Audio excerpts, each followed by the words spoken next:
Okay so hello everyone. आज हम पढ़ने वाले ग्लाइसेमिक इंडेक्स और ग्लाइसेमिक लोड के बारे में। ओके तो फर्स्ट पार्ट में मैं कवर करने वाला हूँ ग्लाइसेमिक इंडेक्स और ग्लाइसेमिक इंडेक्स किस तरीके से हमारे बॉडी के अंदर फिजियोलॉजिकल चेंजेस ला सकता है। ग्लाइसेमिक इंडेक्स डाइट के अंदर कंसिडर करना चाहिए या अगर आप लोग ग्लाइसेमिक इंडेक्स नहीं कंसिडर करते हो ओके डाइट के अंदर, जब भी आप लोग एक डाइट प्लान करोगे तो क्या क्या प्रॉब्लम्स आ सकते हैं। Okay so now what do you mean by glycaemic index. Glycaemic index का डेफिनेशन मैंने यहाँ पे लिखा हुआ है। ग्लाइसेमिक इंडेक्स का डेफिनेशन है अबिलिटी ऑफ कार्बोहाइड्रेट फूड। ठीक है, ये ध्यान में रखना, ability of carbohydrate food, how rapidly it increases the blood sugar levels. मतलब ग्लाइसेमिक इंडेक्स का सिंपल मीनिंग होता है अगर आप लोगों ने कार्बोहाइड्रेट फूड जब भी आप लोग इंजेस्ट करते हो, जब भी आप खाते हो, तो वो पर्टिकुलर कार्बोहाइड्रेट फूड आपके ब्लड के अंदर कितना रैपिडली आपका ब्लड शुगर लेवल्स बढ़ाएगा। That is the simple definition of glycaemic index. Carbohydrate खाने के बाद वो पर्टिकुलर कार्बोहाइड्रेट आपके ब्लड के अंदर कितना रैपिडली, ओके रैपिडली, कितना रैपिडली मतलब यहाँ पे क्या है, यहाँ पे एक स्पीड है। ओके कितना रैपिडली आपके बॉडी के अंदर आपका ब्लड शुगर लेवल बढ़ाएगा। That is called as glycaemic index of food. Okay अभी कितना जल्दी या कितना रैपिडली ब्लड शुगर लेवल बढ़ाएगा, तो इसका मीनिंग क्या है, सिंपल है। देखो कार्बोहाइड्रेट जो होते, ठीक है, कार्बोहाइड्रेट्स ओके जो हम लोग खाने में हम लोग को मिलते हैं, कार्बोहाइड्रेट्स कहां से मिलते हैं, तो हम लोग को ग्रेन्स में से मिलते हैं कार्बोहाइड्रेट्स। ओके सो ना ये कार्बोहाइड्रेट्स जब भी आपके डाइजेस्टिव सिस्टम में, जब भी स्टमक में जाते हैं, जब भी वो इंटेस्टाइन में जाते हैं, तो वो एक सिंपल फॉर्म में ब्रेक डाउन होते हैं। कभी भी body complex form directly blood के अंदर एब्जॉर्ब नहीं करेगी। कोई भी macronutrient, carbohydrate, protein and fat, पहला उसको ब्रेक डाउन होना पड़ेगा सिंपल फॉर्म में। तो कार्बोहाइड्रेट किस में सिंपल फॉर्म में ब्रेक डाउन होते हैं, तो वो होते ग्लूकोज के अंदर। ओके जिसको हम लोग शुगर भी बोलते हैं, we call it as sugar as well. So carbohydrate break down to sugar and then यहां से वो शुगर क्या हो जाएगा, मतलब आपके इंटेस्टाइन से वो एब्जॉर्ब हो जाएगा। कहां पे हो जाएगा, ब्लड के अंदर, और फिर आपका ब्लड शुगर लेवल क्या हो जाएगा, बढ़ जाएगा। तो एक पर्टिकुलर कार्बोहाइड्रेट आपके ब्लड के अंदर कितना रैपिडली ब्लड शुगर बढ़ाएगा, उसे हम लोग क्या बोलते हैं, we call it as a glycaemic index of the food. तो ऐसे भी पर्टिकुलर कार्बोहाइड्रेट्स होते हैं जो आपके ब्लड के अंदर खाने के बाद कुछ मिनट्स बाद इमीडिएटली आपका ब्लड शुगर लेवल राइज करते हैं। ऐसे भी कार्बोहाइड्रेट्स होते हैं जो आपका ब्लड शुगर रैपिडली नहीं बढ़ाते। तो अभी हम इसको अगर और बाइफर्केट करें तो आपको मैं दो टाइप्स ऑफ कार्बोहाइड्रेट्स बताता हूं, so that your concept will be very much clear. आपने सुना होगा complex carbohydrates,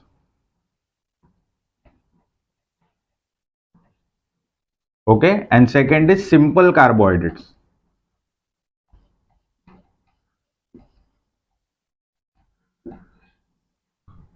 see complex carbohydrate जो होते इनके पास, या कॉम्प्लेक्स कार्बोहाइड्रेट में हमेशा आपको मिलेगा फाइबर, ओके जिसको हम लोग बोलते हैं डाइटरी फाइबर। और सिंपल कार्बोहाइड्रेट्स में फाइबर नहीं होता है, ये प्रोसेस्ड होते या फिर ये रिफाइंड होते। ओके प्रोसेस्ड या रिफाइंड, तो इसमें आपको ये पर्टिकुलर कार्बोहाइड्रेट में आपको फाइबर नहीं मिलेगा। इसका अगर एक सिंपल एग्जांपल दिया जाए तो इसमें आते whole grains. Okay for example jowar, bajra, ये क्या हो गए, होल ग्रेन्स हो गए। फ्रूट्स भी आते। ओके नाउ यहां पे कैसे आएगा, मैंने क्या बोला था, प्रोसेस्ड एंड रिफाइंड। यहां पे आते white rice, white bread, okay उसके बाद में अगर हम लोग जाते तो मैदा। तो ये क्या हो गए, simple carbohydrates, complex carbohydrate. Simple carbohydrates break down बहुत ही जल्दी होते, ओके और उसका एब्जॉर्प्शन भी फास्ट होता है। कॉम्प्लेक्स कार्बोहाइड्रेट्स का ब्रेकडाउन हमेशा स्लो होगा, इसी के वजह से उसका ब्लड के अंदर ब्लड शुगर लेवल या कॉम्प्लेक्स कार्बोहाइड्रेट्स का एब्जॉर्प्शन जो होता है वो इसी के वजह से स्लो होता है। उसका रीजन है क्योंकि इसका ब्रेकडाउन क्या होता है, स्लो होता है। अब ये इसमें ब्रेकडाउन स्लो और इसमें ब्रेकडाउन फास्ट, ओके, इसके पीछे का रीजन क्या है? तो यहां पे ये देखो, this is the biggest reason. Fibre जो होता है, फाइबर ब्रेकडाउन में और एब्जॉर्प्शन में एक बैरियर क्रिएट करेगा, जिसके वजह से वो पर्टिकुलर कार्बोहाइड्रेट जो होता है वो इमीज या फास्ट ब्रेकडाउन नहीं होगा और फास्ट एब्जॉर्ब नहीं होगा। तो कॉम्प्लेक्स कार्बोहाइड्रेट जो होते हैं हमेशा स्लोली एब्जॉर्ब्ड होते हैं और उनको टाइम लगता है ब्रेकडाउन करने के लिए, and it gets absorbed also very slowly. Simple carbohydrates, no fibre, तो इनका ब्रेकडाउन कैसे होगा? The breakdown will be much faster and this simple carbohydrates will increase the blood sugar levels rapidly. Clear? So blood sugar level rapidly बढ़ेगा तो क्या होगा उसका भी हम लोग एक्सप्लेनेशन देखने वाले, ओके, फर्दर हम लोग देखेंगे। तो देखिए ग्लाइसेमिक इंडेक्स का जो अगर इंडिकेटर है तो उसका एक खुद का स्केल है। ग्लाइसेमिक इंडेक्स का क्या होता है? स्केल होता है। तो वो स्केल होता है 0 to 100। ओके, सो नाउ 0 से लेके 50 में जो भी कार्बोहाइड्रेट्स आते हैं उनको बोला जाता है लो जीआई कार्बोहाइड्रेट्स। 50 to 70 में जो कार्बोहाइड्रेट्स आएंगे उनको बोला जाएगा मॉडरेट जीआई कार्बोहाइड्रेट्स, और जो 70 अबव में आते हैं उनको बोला जाएगा high GI carbohydrates. Low GI मतलब ये पर्टिकुलर कार्बोहाइड्रेट्स आपके ब्लड शुगर लेवल को रैपिडली नहीं बढ़ाते हैं। मॉडरेट जीआई मतलब इनका एब्जॉर्प्शन ना फास्ट है ना स्लो है। हाई जीआई मतलब इनका ब्रेकडाउन भी फास्ट है और ये आपके ब्लड के अंदर rapidly blood sugar level spike up करेंगे। ओके, सो सिंपल कार्बोहाइड्रेट जो होते हैं ना ये हमेशा आपको मिलेंगे हाई जीआई कार्बोहाइड्रेट्स के अंदर। कॉम्प्लेक्स कार्बोहाइड्रेट्स में फाइबर होने की वजह से ये हमेशा आपको किसमें मिलेंगे? लो जीआई या फिर मॉडरेट जीआई के अंदर। क्लियर? सो ऐसे कार्बोहाइड्रेट जो आपका ब्लड शुगर लेवल्स रैपिडली बढ़ाते हैं वो किसके अंदर आते हैं? High GI carbohydrates. ऐसे कार्बोहाइड्रेट्स जो आपका ब्लड शुगर लेवल रैपिडली नहीं बढ़ा सकते, स्पाइक अप नहीं करते, काफी स्लो एब्जॉर्ब होते या काफी स्लो ब्रेकडाउन होते, वो हमेशा किसमें आते हैं? लो जीआई या फिर मॉडरेट जीआई। ओके, तो simple carbohydrates and complex carbohydrates. Simple carbohydrates will fall under high GI and complex carbohydrates will always fall under low GI or moderate GI. Clear?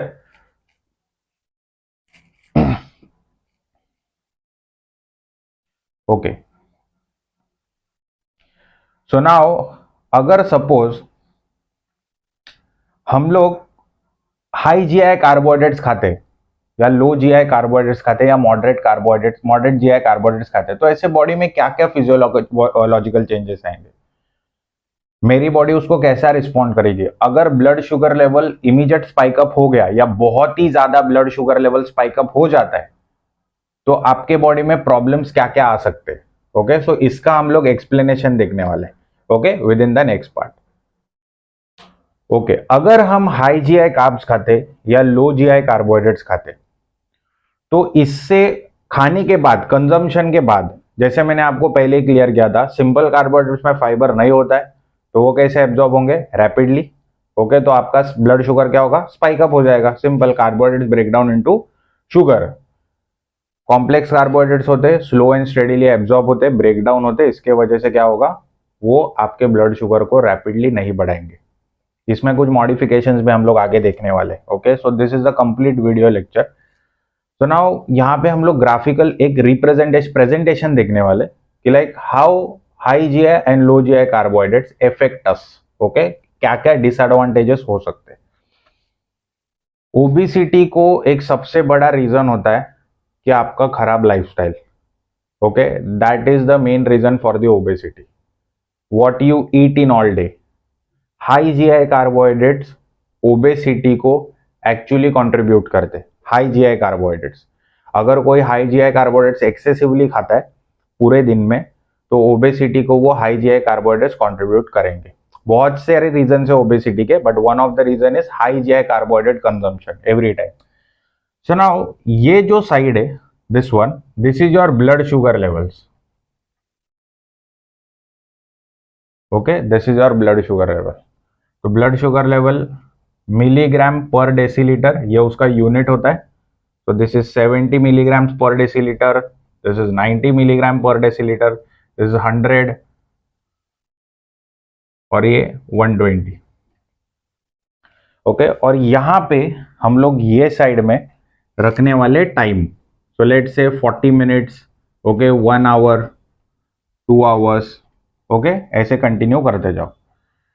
So let say आप लोगों ने high GI carbohydrates ये point पे खाया, okay, या फिर हम लोग पकड़ते exactly 70 nanogram per, sorry 70 milligram per decilitre जब भी आपका ब्लड शुगर लेवल था, तभी आप लोग ने हाई जीआई कार्ब्स क्या किया, इंजेस्ट किया, you at high GI carbohydrate. तो जैसा कि हाई जीआई कार्बोहाइड्रेट्स क्या करते, आपके ब्लड शुगर के अंदर, आपके ब्लड के अंदर इमीडिएटली एब्जॉर्ब हो जाते, फास्ट एब्जॉर्ब हो जाते, दे एब्जॉर्ब वेरी रैपिडली. तो आपका ब्लड शुगर क्या हो जाएगा, it will get spiked up. क्यों? क्योंकि ऑब्वियसली ब्रेकडाउन फास्ट हो गया है. ब्रेकडाउन फास्ट हो गया तो एब्जॉर्प्शन भी क्या हो जाएगा, फास्ट हो जाएगा. तो बहुत ज्यादा ग्लूकोज आपके ब्लड में एक साथ आने वाला है. Okay, it enters together and in a very high amount, in a very larger amount. So now see, यहां से क्या होगा पता है, यहां से आपका ब्लड शुगर बढ़ना चालू हो जाएगा और स्पाइक अप हो जाएगा. ओके, ये स्पाइक की जरूरत बॉडी को बिल्कुल भी नहीं थी. और मैंने हाई जीआई समझाते वक्त ये भी समझाया था कि इनका ब्रेकडाउन भी फास्ट होता है, इनका एब्जॉर्प्शन भी फास्ट होता है. तो ये स्टमक से भी आपके एम्प्टी जल्दी हो जाएंगे. तो क्या होगा देखो, एक्सेसिवली ब्लड शुगर बढ़ेगा और एकदम ड्रास्टिक ड्रॉप आएगा. तो क्या होगा, ये स्पाइक होगा और वापिस एक फॉल आएगा. अंडरस्टूड? तो यहां पे देखो, जब भी आपका ब्लड शुगर एक्सेसिवली बढ़ने लगता है ना, तभी प्रॉब्लम यह होता है कि आपके इंसुलिन लेवल्स भी बढ़ने लगते हैं.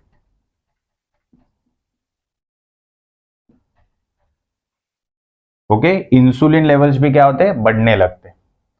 तो ये जो एक्सेसिव स्पाइक है आपके ब्लड शुगर के अंदर, your blood can not actually store excess amount of glucose all together. तो वो क्या करता है, डिस्ट्रीब्यूट कर देता है. Your body distributes that blood sugar. तो क्या होगा पता है, एकदम से स्पाइक आएगा और यहां से इमीडिएटली क्या हो जाएगा, एक ड्रास्टिक फॉल आ जाएगा. क्यों ये फॉल क्यों आया, व्हाट इज द रीजन? बहुत ही ज्यादा ग्लूकोज एक साथ आया हुआ था. बहुत ज्यादा ग्लूकोज के मॉलिक्यूल्स क्या हो गए थे, एक साथ आपके ब्लड के अंदर एंटर हुए थे. So now what is going to happen over here, majority of the blood sugar is going to get converted into body fat.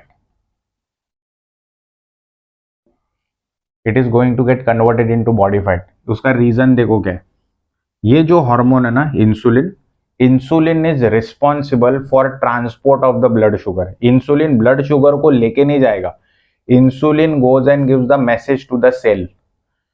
तो यहां पे ये आपका जो बॉडी फैट सेल है, okay, this is your body fat cell.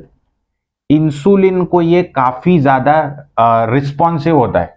Okay, it is highly responsive to insulin. तो insulin क्या करेगा, इसको जाके मैसेज पहुंचाएगा और मैक्सिमम अमाउंट ऑफ ग्लूकोज क्या हो जाएगा, फैट सेल के अंदर एंटर हो जाएगा, गेट्स कन्वर्टेड इनटू फैट. क्या हो गया, बॉडी फैट बढ़ गया. This is the problem of high GI carbohydrate. हर एक हाई जीआई कार्बोहाइड्रेट्स बुरे नहीं होते, ओके, बट अगर आप लोग ने ज्यादा कंजम्पशन उसका शुरू कर दिया तो ऑब्वियसली ये होने में ज्यादा टाइम नहीं लगेगा. यहां पे आपका एम्प्टी स्टमक था, बराबर है, आपके ब्लड शुगर के अंदर शुगर लेवल्स, आपके ब्लड के अंदर शुगर लेवल्स भी क्या थे, कम थे. अचानक से खाने के बाद इतना अगर एब्जॉर्प्शन एक ही साथ ग्लूकोज आ गया तो क्या होने वाला है, स्पाइक तो होगा और यहां पे क्या होगा, ड्रास्टिक ड्रॉप होगा. अभी देखो ये सिर्फ कितने टाइमिंग में हुआ, यहां पे स्टमक भी एम्प्टी हो गया, राइट. तो आपको वापस यहां पे भूख लगेगी and you will get hunger stimulations. तो वापस पर्सन क्या करेगा, वापस इस पॉइंट पे स्नैक खाएगा. Okay, just to get rid away of the hunger.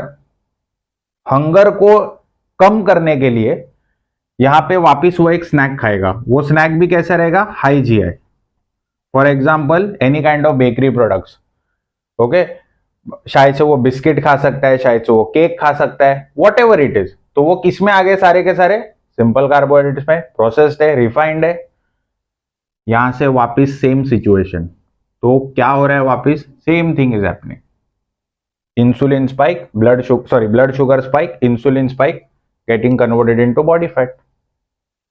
और आपको ये भी बता दूं, जब भी याद रखना, एक थोड़ा सा इसके आगे का एक मैं आपको एक पार्ट बताता हूं, जब भी आपके ब्लड के अंदर एक्सेसिव ब्लड शुगर लेवल्स हो जाते, तो आगे जाके आपको non alcoholic fatty liver disease होने में ज्यादा टाइम नहीं लगेगा। ठीक है, लीवर के अंदर बहुत ज्यादा ट्राइग्लिसराइड एक्युमुलेट हो जाता है and that is called as non alcoholic fatty liver, you know, fatty liver. इसीलिए हमेशा आपको ब्लड शुगर लेवल को प्रॉपरली मेंटेन करके रखना है। अभी अगर मैंने लो जीआई कार्ब्स खाया यहाँ पे, ये पॉइंट पे, तो क्या होगा, लो जीआई कार्बोहाइड्रेट्स के पास ऑलरेडी फाइबर है, फाइबर के वजह से उनका ब्रेकडाउन ऑलरेडी स्लो होगा, राइट। फाइबर के वजह से क्या होगा, ब्रेकडाउन स्लो होगा, क्योंकि मैंने जैसा कहा था, फाइबर क्रिएट्स अ बैरियर। एक आपको शॉकिंग चीज, जो नए who are not from the nutrition field, I will tell you, fibre is also glucose, sorry, fibre is also sugar.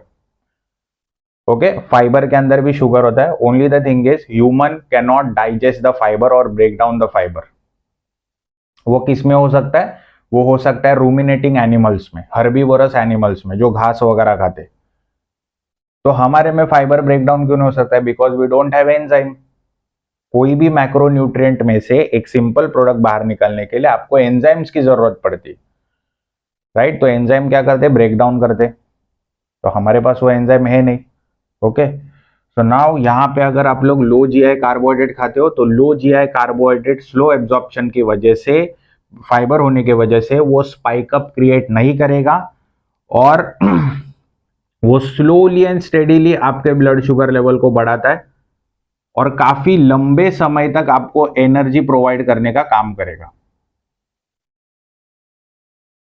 तो यहां पे किधर भी आपको स्पाइक अप नहीं दिख रहा है, क्यों, क्योंकि slow and steadily, suppose this is your stomach, ठीक है, ये स्टमक है, ये आपके इंटेस्टाइन्स है, और यहाँ पे मैं बनाता हूं आपका ब्लड वेसल। कार्बोहाइड्रेट्स आ गए, यहाँ पे ब्रेक डाउन हो गए, जब इंटेस्टाइन में आएंगे तो यहाँ से क्या हो जाएंगे, अगर सिंपल कार्ब है तो रैपिडली एब्जॉर्ब हो जाएगा, ओके। और अगर आपका कॉम्प्लेक्स कार्बोहाइड्रेट है तो स्लोली स्लोली एब्जॉर्ब होता है, जिसके वजह से आपके ब्लड शुगर कैसे होते हैं, एक्सेसिवली स्पाइक अप नहीं होते। तो अगर एक्सेसिवली स्पाइक अप नहीं होगा तो ये प्रॉब्लम ही नहीं आएगी। So that's why I understand low GI carbohydrates और moderate GI carbohydrates are always the best. But मैं वापस बोल रहा हूँ, हाई GI कार्बोहाइड्रेट्स खाना ही नहीं है, ऐसा नहीं है। आप लोग हाई GI कार्बोहाइड्रेट्स का ग्लाइसेमिक इंडेक्स कम भी कर सकते हो, okay. So I will tell you how to do that, okay. So यहाँ पे ये देखो, ये जो कंडीशन आया ना, excessive spike in the blood sugar, this is called as hyperglycaemia. What it is called, hyperglycaemia, और सडन हाइपरग्लाइसेमिया। मतलब क्या हो गया, ब्लड शुगर लेवल एक्सेसिवली बढ़ गए, और देखो इमीडिएटली ड्रॉप हुआ, तो दिस इज कॉल्ड एज, देखो इमीडिएटली ड्रॉप होने के बाद उसी लेवल पे आ गया, this is called as rebound hypoglycaemia. Hypoglycaemia means what, low level of blood sugar. देखो यहाँ पे कैसे थे, ब्लड शुगर लेवल कम थे, वापिस कहां पे आ गया, लो पे आ गया, बहुत ही जल्दी आ गया, तो क्या हो गया, रिबाउंड। यही कंडीशन वापिस यहाँ पे आ गई, that is called as rebound hypoglycaemia, okay. So now white rice, for एक एग्जांपल लेते हैं हम लोग, व्हाइट राइस।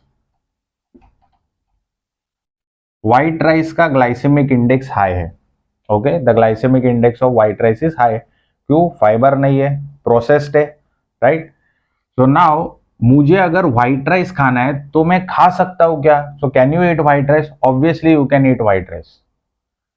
अभी मुझे एक चैलेंज आएगा कि मुझे इसका ग्लाइसेमिक इंडेक्स जो हाई है वो मुझे क्या करना है, कम करना है। सिंपल है, आपको सिर्फ इसके साथ डाइटरी फाइबर ऐड करना है, dietary fibre. For example add salads, okay, हाँ, बट लेकिन आपको व्हाइट राइस भी क्वांटिटी में खाना पड़ेगा। ऐसा नहीं कि आप कितना भी खाओगे और उसका जीआई कम हो जाएगा। After all quantity also matters, right. इसके साथ आप ऐड करोगे डाइटरी प्रोटीन। अभी प्रोटीन में मैं क्लियरली बोलता हूं, first class proteins, first class which have came from the animal sources or an animal। Animal sources मतलब कर्ड हो गया, ओके, उसके बाद में पनीर हो गया। तो these are the first class proteins जिसमें सारे के सारे अमीनो एसिड प्रेजेंट होते हैं, अमीनो एसिड प्रोफाइल कंप्लीट होता है। उसके साथ में ऐड करूंगा डाइटरी फैट, ठीक है, डाइटरी फैट, घी, बटर। सो जब भी आप लोग ये कंप्लीट सारी की सारी चीजें ऐड करोगे ना, तो इसका जीआई ऑटोमेटिकली ड्रॉप हो जाएगा। उसका रीजन क्या है? फाइबर आ गया। प्रोटीन जो होता है ना, प्रोटीन को स्टमक के अंदर काफी ज्यादा टाइम लगता है ब्रेक डाउन होने के लिए। सो वो कार्बोहाइड्रेट का जो रिलीज है उसको वो स्लो कर देगा। डाइटरी फैट को भी काफी ज्यादा टाइम लगता है ब्रेक डाउन होने के लिए। सो डाइटरी फाइबर भी क्या करेंगे? कार्बोहाइड्रेट का जो रिलीज है वो क्या कर देंगे? स्लो कर देंगे। GI dropped. ओके, सो हमेशा याद रखना जब भी आप लोग डाइट प्लान करते हो तो आप लोगों ने कौन सा कार्बोहाइड्रेट उसके अंदर ऐड किया है। और कभी भी हाई जीआई कार्बोहाइड्रेट्स होते हैं ना, हाई जीआई, ये अकेले मत खाना। ओके, मतलब इसको सेपरेटली मत खाना। इसके लिए मैंने क्या बोला, ये सारी चीजें उसमें ऐड करो। अगर मैंने चलो ये सारी चीजें ऐड नहीं की और मैंने सिर्फ व्हाइट राइस खाया तो क्या होगा? This condition is going to get arised. एक कंसेप्ट होता है जिसको हम लोग बोलते हैं gastric emptying time, what we called as gastric emptying time. Okay, short form लिखा हुआ मैंने। तो अभी सपोज यहां पे स्टमक के अंदर आपका फूड आ गया और अगर ये इमीडिएटली खाली हो गया स्टमक, ओके, अभी ये एम्प्टी हो गया इमीडिएटली, इमीडिएटली मतलब विद इन 30-40 मिनट्स, क्या होगा? वापस आपको हंगर स्टिमुलेशन आएंगे। Obviously you are going to eat it again, तो क्या हो जाएगा? ओवर ईट हो जाएगा। हाई जीआई कार्बोहाइड्रेट के साथ सेम ये होता है। और अगर मैं कॉम्प्लेक्स कार्बोहाइड्रेट्स खाता हूं, सो कॉम्प्लेक्स कार्बोहाइड्रेट की वजह से गैस्ट्रिक एम्प्टिंग टाइम स्लो हो जाता है। तो वो पर्टिकुलर फूड है ना, आपके स्टमक के अंदर लंबे टाइम तक रह सकता है। It can stay inside your stomach. Why? It is getting broken down. Understood? तो यहां पे आपको बार बार हंगर स्टिमुलेशंस नहीं आएंगे। You can get energy for a longer period of time. अगर सपोज आपका स्टमक 40 मिनट्स के अंदर ही एम्प्टी हो जा रहा है या 1 आवर के अंदर ही एम्प्टी हो जा रहा है, तो वापस आपको भूख लगेगी। This happens when people go for like snack eating वगैरह करते हैं ना, हाँ, तो ये प्रॉब्लम उनके अंदर होता है। For example, just to get rid of the hunger I ate a packet of biscuit. किसमें है वो? हाई जीआई में। फाइबर बिल्कुल भी नहीं है। तो क्या हो जाएगा? Gastric emptying time immediately absorb, immediately stomach के अंदर से खाली हो जाएगा। अगेन मुझे भूख लगेगी।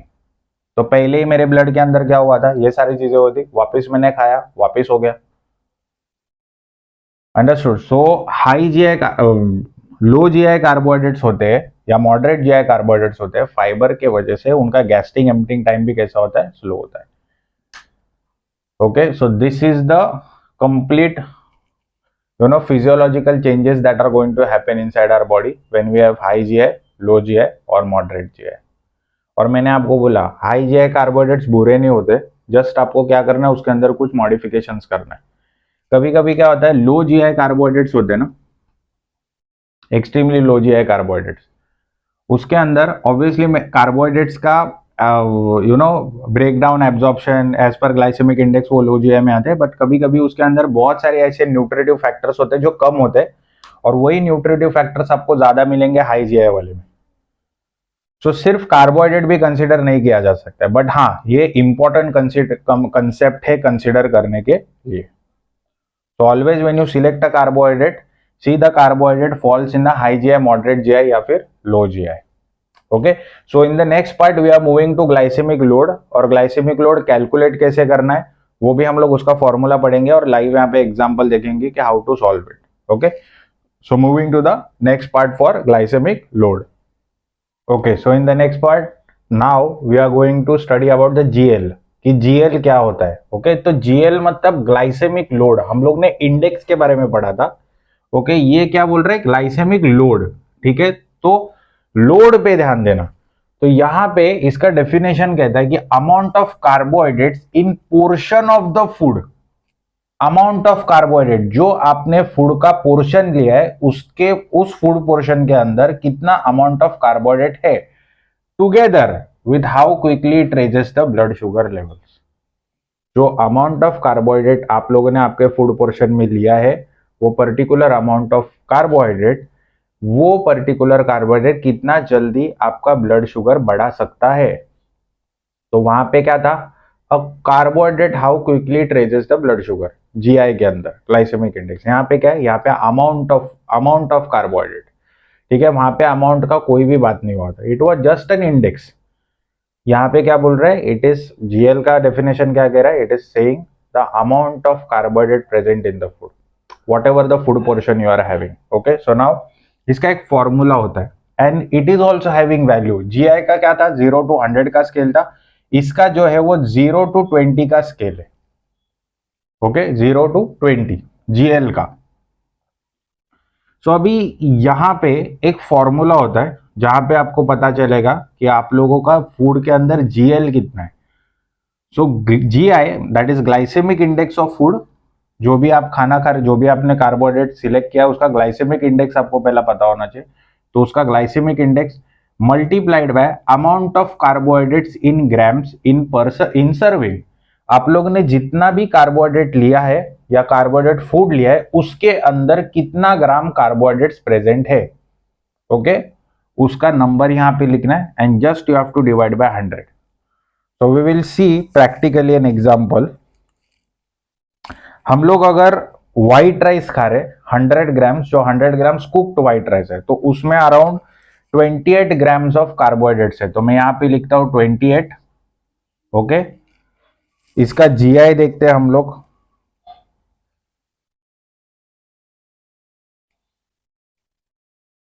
तो व्हाइट राइस का ग्लाइसेमिक इंडेक्स आता है 72 और हम क्या करेंगे, यहाँ पे 100 से डिवाइड कर देंगे। तो we will just see the equation.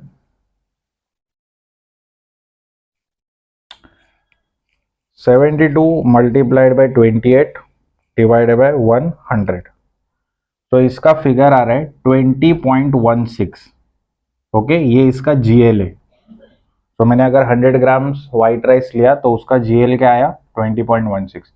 GI का स्केल देखो क्या है, जीआई कहता है कि अगर ये 0 to 10 में आता है तो ये होता है लो जीएल, अगर ये 11 से 19 में आता है तो ये होता है मॉडरेट, और अगर ये 20 अबव जाता है तो that is high GL. High GL का मीनिंग होता है उस पर्टिकुलर फूड पोर्शन के अंदर काफी ज्यादा अमाउंट ऑफ कार्बोहाइड्रेट्स प्रेजेंट है। ओके, सो इसी के वजह से हम लोग को whenever we are planning the food और whenever we are planning to have a carbohydrate in the food, ये ध्यान में दो कि उसका जीआई कम होना चाहिए। तो उसका जीआई अगर कम होता है तो आपको ये फिगर्स भी ऑटोमेटिकली कम मिलते। सो जीएल कभी भी मॉडरेट जीएल में आप लोगों को कार्बोहाइड्रेट फूड को इनटेक करना है। क्लियर? बट एक आपको अगर लेट से परफॉर्मेंस एनहांसमेंट की बात करो, एथलीट्स होते हैं, ओके, बेसिकली एथलीट्स का एस्थेटिक होता है, that is good looks, right, fat loss and everything. वो उनका प्राइमरी टारगेट होता ही नहीं है। प्राइमरी टारगेट एक एथलीट का ये है कि उसका उस पर्टिकुलर स्पोर्ट में परफॉर्मेंस कैसे बढ़े। For example, power lifter will only think to increase the performance in the lift, जैसे कि डेडलिफ्ट उठाना है, स्क्वाट्स उठाना है, बेंच प्रेस लिफ्ट करना है, that's it, bench press push करना है, दैट्स इट। तो उसको जो by default by default progress मिलता है या बाय डिफॉल्ट रिजल्ट्स मिलते हैं, वो उसका एस्थेटिक होता है। बट वो एस्थेटिक पे खास करके ध्यान देता है क्या, नहीं। जब भी आप लोग ट्रांसफॉर्मेशन पे ध्यान देते हो तभी ये फैक्टर्स कंसिडर करना इंपॉर्टेंट है। जब भी आप लोग लाइफस्टाइल डिसऑर्डर्स को डाइट प्लानिंग करते हो तभी ये फैक्टर्स कंसिडर करना इंपॉर्टेंट है। ऐसा नहीं कि उन लोग में नहीं है कंसिडर करना, बट जब भी आप लोग एस्थेटिक या फिर ट्रांसफॉर्मेशन करने जाते हो तभी ये फैक्टर्स काफी ज्यादा कंसिडर करने पड़ते। बट अगर आपको एक क्लियर बात बोलूं, परफॉर्मेंस एनहांसमेंट में कार्बोहाइड्रेट का इंटेक काफी ज्यादा हाई होता है। एक मैराथन रनर का कार्बोहाइड्रेट इंटेक काफी ज्यादा होगा, एक पावर लिफ्टर का कार्बोहाइड्रेट इंटेक काफी ज्यादा होगा, ओके। एक स्ट्रेंथ एथलीट का कार्बोहाइड्रेट इंटेक काफी ज्यादा होगा। क्यों? Because carbohydrates are the fuel. क्यों? क्योंकि उसमें से क्या मिल रहा है हम लोग को? ग्लूकोज मिल रहा है। Glucose is the primary, it is a primary simple form of a nutrient which is used by the body या preferred by the body. Glucose is highly preferred by the body and specially athletes हमेशा carbohydrate intake ज्यादा रखेंगे। तो सभी चीजें कभी भी mix मत करना, नहीं तो आप खुद कंफ्यूज हो जाओगे कि सर ये इतना हाई जीएल या इतना हाई जीआई वाला कार्ब्स कैसे खा रहे हैं। ऐसा नहीं है। परफॉर्मेंस एनहांसमेंट अलग होता है, ट्रांसफॉर्मेशन के लिए डाइट प्लान्स अलग होते हैं, डिसऑर्डर्स के लिए डाइट प्लान्स अलग होते हैं। So everything is not consider. Only the thing is GI and GL हम लोग को इसके लिए कंसिडर करना है कि ताकि आपको पता चले कि अगर मैंने हाई जीआई फूड खाया, लो जीआई फूड खाया, तो मेरे बॉडी में फिजियोलॉजिकल चेंजेस क्या क्या हो सकते हैं। Okay, so this was everything about GI and GL.